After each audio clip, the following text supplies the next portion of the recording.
ከሰው ጋር ስታወራ ንግግር ተሰሚነት አጥቶ ያውቃል? ወይም ደግሞ በሄድክበት ቦታ ሁሉ ሰዎች ትኩረት እንዲሰጡና እንዲያከብሩ ትፈልጋለህ?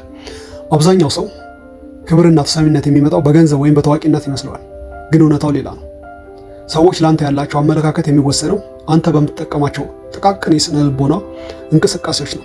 ዛሬ በዚህ ቪዲዮ ሳታውቅ በሰዎች አእምሮ ውስጥ ትልቅ ቦታ እንዲኖር የሚያደርጉ 5 እጅግ ኃይለኛ የሳይኮሎጂ ሚስጥሮች ይነግራሉ። በተለይ የመጨረሻው ሚስጥር ማንነትን ሙሉ በሙሉ በሚባል ደረጃ የሚቀይር ነው። አንደኛውና የመጀመሪያው የዝምታ ኃይል ወይም ደግሞ the power of silence ነው።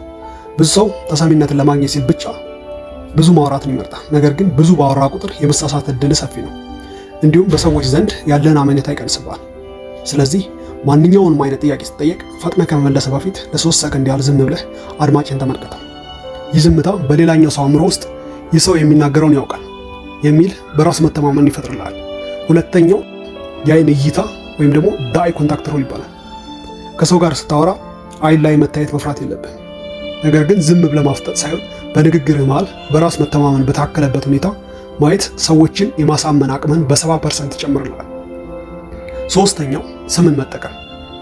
በስነ ልቦና ጥናት መሰረት አንድ ሰው በምድር ላይ መስማት የሚወደው በጣም ጣፋጩ ድምፅ የራሱን ስም ነው ይባላል። ከሰው ጋር ስታወራ አንተ ወይም አንቺ ከማለት ይልቅ ስማቸውን ደጋግመህ ጥቀስ። ስሙ የተጠራ ሰው ሳያውቀው ለአንተ ቅርበትና ልዩ ክብር ይሰጣል። አራተኛው ስኬርሲቲ ፕሪንሲፕል ወይም ደግሞ ሁልጊዜ አለመገኘት ይባላል። ሁልጊዜ አለው አትበል፣ በማንኛውም ሰዓት አበል ይብላት። ሁልጊዜ የምትገኝ ከሆነ ዋጋ ይቀንሳል። ሰዎች ትልቅ ዋጋ የሚሰጡት በቀላሉ ለማያገኙት ነገር ነው። ስራ እንዳለና ጊዜ ውድ እንደሆነ በተግባር አሳያቸው።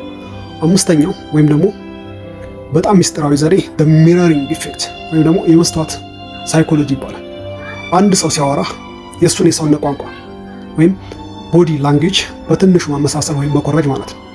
እሱ እጁን ካጣመረ አንተም ከጥቂት ሰከንዶች በኋላ እጅን አጣምር። እሱ ዝግ ብሎ ካወራ አንተም ድምፅህን ቀንሰው። ይህ ዘዴ በሌላኛው ሰው አእምሮ ውስጥ ይህ ሰው ልክ እንደኔ ነው የሚል የጥልቅ ቅርበት ስሜት ይፈጥራል። እነዚህ 5 የስነ ልቦና ነጥቦች ቀላል ቢመስሉ በተግባር ስታውላቸው በሰዎች ዘንድ ያለን ተቀባይነት ሲጨምር ትታዘባለህ።